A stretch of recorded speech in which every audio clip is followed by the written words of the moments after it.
Welcome to the Rim Break Rodeo. We hope this video helps. You start by getting tools in place and creating a runnable project now. Install NET6 Plus in your IDE, then create the game template so you can compile immediately.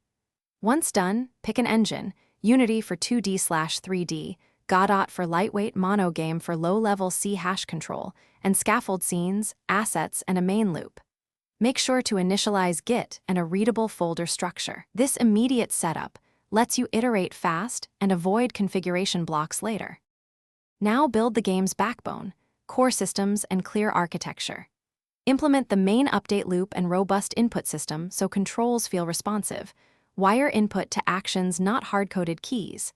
Then design entities via component-based actors or a lightweight ECS to separate rendering, physics, and gameplay logic. This makes features easier to extend. Once done, create an asset pipeline for sprites, sounds, and prefabs with import rules and naming conventions, so builds remain reproducible and fast. Finish by polishing, testing, and shipping the build. Add UI flows, save /load systems, and optimize hot paths with a profiler, fix frame drops and memory spikes. Next, run unit and integration tests, perform QA passes, and produce platform builds with correct packaging and icons.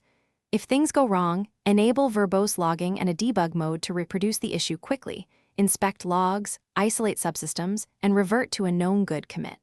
Finally, deploy and monitor post-release telemetry to iterate. Thanks for watching.